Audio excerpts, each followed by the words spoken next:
是就是能证明自己价值的地方。But it's TPA coming out on top. Have they got the damage? They damn well have, and it's going to be an ace.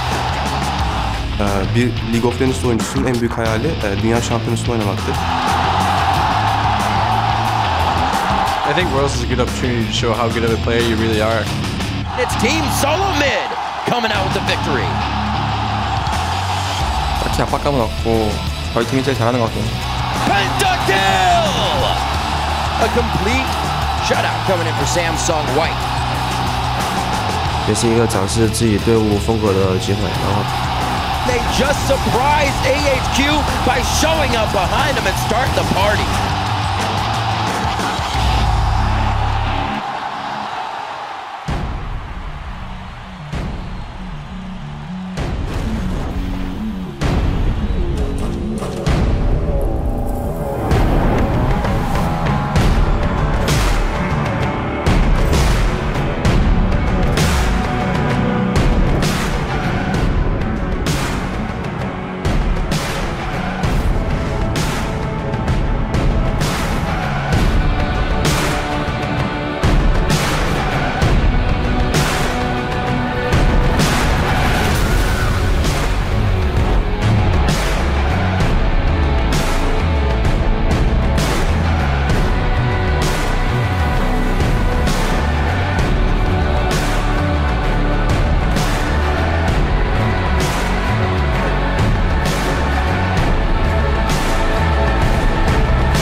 Welcome to Day 3 of the 2014 League of Legends World Championship. Our live coverage continues from the National Taiwan University Sports Center as 8 teams from around the world battle for a shot at the Summoners Cup.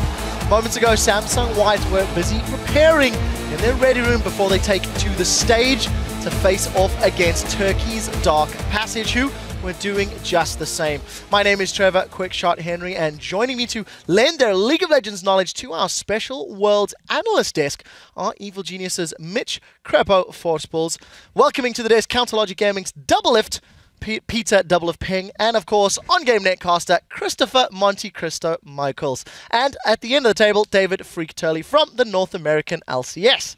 Guys, before we head into today's matches, let's take a look back at some of the highlights from yesterday when we hit the halfway mark, starting with, I think, the obvious stories of Group A. Both Samsung White and Edward Gaming, far and away the favorites, the David and Goliath group. They are definitely close to punching their tickets. Monty, Samsung White, are they living up to what you expected? Well, you can't live up to the hype more than you can a perfect game where your enemies take 0 kills, 0 towers, 0 dragons. It was incredibly methodical, fast-paced. They controlled the enemy buffs from the get-go. It was a very, very impressive game, and we've seen their caliber of play improve, and we're probably going to see a similar game here up first. Yeah, definitely looks to be the case. And of course, the other group, which is a little more contested in Group B, Taipei Assassins and TSM, both coming out and surprising a little bit. TPA not really living up to quite what we were expecting coming into the tournament. Yeah, I was super disappointed because I had predicted TPA to do well against TSM. I thought it would be a close game, but really TSM turned that game into a stomp pretty quickly. I mean, mid lane and jungle 2v2 killed them. The same time, Dyrus killed top lane 1v1, and TSM's bottom lane killed their bottom lane 2v2. It was like a 13-minute ace across the map with no team play. It was just all of their lanes getting mechanically outplayed. And is TSM impressing you considering the other 2 games that they've played? You know, 1 win, 1 loss? Yeah, definitely. I think TSM plays a faster game than I had expected, and they learned a lot from Korea. Mechanically, I think they're the same, but strategically and in terms of just like how confident they are coming in, I wasn't expecting that. And I want to talk about SK a little bit as well. They did look incredibly shaky in their very first game, but they've actually improved significantly since. And now they're at full power with FLICKR as well. So SK, as well as TPA, I think, can make a run, and they're definitely still in the playoffs. Yeah, we'll have to see how they perform today. Yesterday, of course, we did have a little other fun off air where, Creppo, you actually spent some time with Imagine Dragons, playing some games with them, streaming with them. How was that despite costing you sleep? Yeah, when initially the news came out that they made the single for Worlds for the team song, I was like, yeah, do they even play League? And apparently they do. They play a lot of League of Legends apparently on tour, and I played with them, and they were actually pretty good at the game. How good? Come on. I was actually a tired Creppo. I actually ended up killing them, getting them killed more than they got me killed. So, yeah. But it was really fun. They were really cool guys. There was no celebrity status. They were very humble. It was so much fun to play with them, and they were enjoying Twitch chat. So I got to explain to them what Kappa was and Kipo, but I left the dongers and stuff out of there. Well, I'm glad you had some fun with them. Yeah. All right, since these matches are being played on the world stage, that does, of course, lead to some world-class plays. So here are 3 of the top moments from yesterday that you guys highlighted as hashtag world's big plays. First up comes from the Starhorn Royal Club versus SK match, where @227 Gaming tweets, "Insec, Undertower, Flash, Kick, can you ask for more?" Here's your number 3 world's bigs play. Whoa! Oh! Well, the Zillion ultimate's on him, but... Can he leap away? You were talking about extraction. Yo! That's the aggression that Starhorn Royal Club have been looking for, and it was all, once again, the insect kick. It finally worked. Big problems for SK Gaming. The beautiful thing there about the Lee Sin kick is not only does he get behind them flash kicks, but the Yasuo ult gets broke at the end of the animation of the kick. Yeah. Sometimes Yasuos will just be spamming R and immediately go up, but no, they wait for him fully kicked out of tower at the max range. He'll get knock-up extended even more. It's just beautiful CC chain, and sometimes you don't really admire the real beauty in that. Sometimes Lee Sins have to kick and Yasuo has to follow up immediately, but this time the best choice was waiting as long as you could, and yeah, perfect. Yeah, and what was so good about it as well was that it allowed his team to kill the Kha'Zix while outside of turret range. Exactly. And once he revived the leap, still couldn't get him to safety, so there is a real reason to wait as well. Yeah, it worked out in their favor. Next up is from the Taipei Assassins vs SK Gaming match, which featured that mid-game inhibitor feint into the Baron. From @TheWorking... He tweets, yeah, I don't know, the rotations from TPA. What a move. Here's your number 2 big play. And SK actually starting off the Baron, doing about half of the health bar, haven't finished that one off, and TPA have not only done the damage to the big tank, they've managed to actually stop them doing the Baron. They're going straight on mid. So this is a completely different phase for TPA. A decisive move when their backs are against the wall. Baron's going down with this level 18 Tristana. They force it. They engage on the Mundo, pull them off of Baron, and now they've run SK all over the map, shoving mid and switching over to Baron. Teleport though, they're trapped. This is really risky. They've got to take that Baron down very fast there, and they are doing the damage to it. The TPA are going to get it. They've taken the Baron, and SK are just too slow to the party.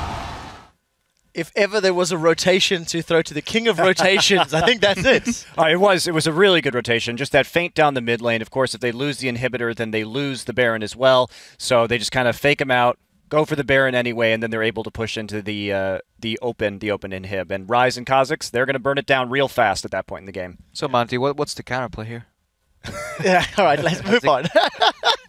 All right, your biggest play comes from the Samsung White Dark Passage game, where we did see that pentakill. And for that, we go to @Chunami. He tweets, "That was impressive." Let's roll the penta.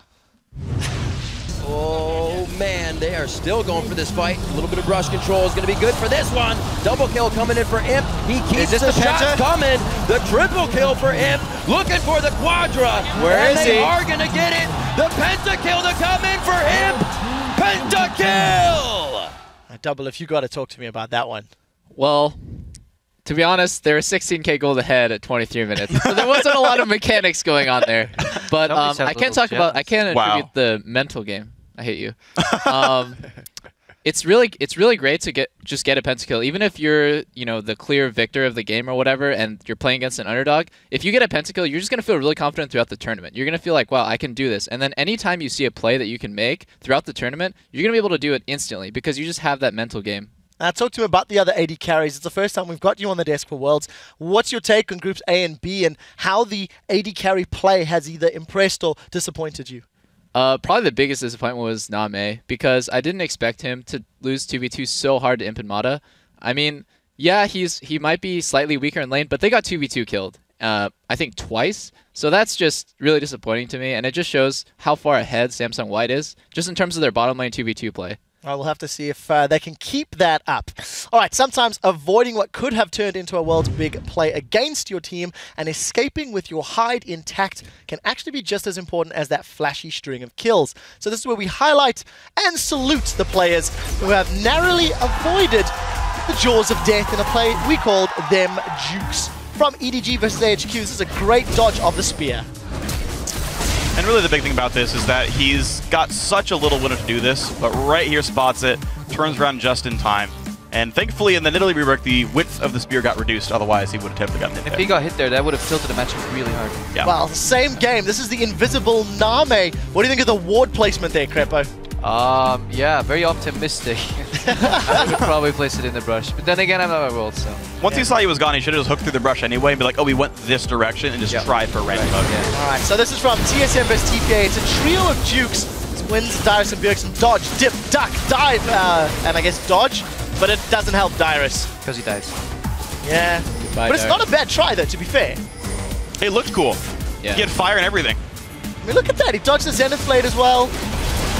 Dodges the Rango, you know? At least he gets the kill to Leona. It's actually a little bit useful that way. Yeah, exactly. All right, so almost got away. Gyrone not lucky enough in that attempt. There will be plenty of opportunities for both big plays and Jukes today because we do have 6 more matches lined up.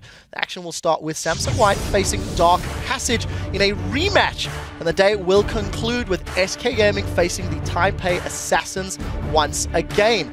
For the complete schedule, head over to lolesports.com where you can vote on the teams that you think will win each of today's matches. While you're there, you'll also find features, articles, stats, VODs of past matches, and much more to keep yourself informed throughout the entire World Championship.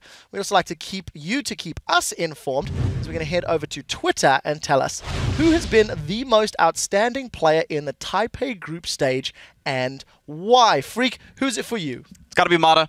Double, if you talked about the fact that Name got 2v2 killed repeatedly in lane, that is all Mata. He is an incredible player, and I can't do anything but fanboy over how good he is. Double Lift, any reply? Who's your pick? Probably runner-up would be FCZF, because when I feel EDG makes those game-winning plays, FCZF is always the one to initiate it, or set up the vision, or just, he does everything. He is the playmaker for that team, in my opinion. I think Clearlove has been slacking a little bit. FCZF is always the one to make those game-winning plays, which I think you should watch out for. Well, we will get chances to do so. All right, we want to hear what your answers are, so send them to us at LOL Esports along with that hashtag Worlds, and we'll share some of our favorites on air later in the day. Guys, we are going to a short break, and as we head out, it's going to be a quick look at our hard-working production staff who's busy putting the show together. So thank you for making us look good. We will be back for the first game of the day as Samsung White and Dark Passage take to the Rift. So stay with us. The 2014 World Championship continues right after this.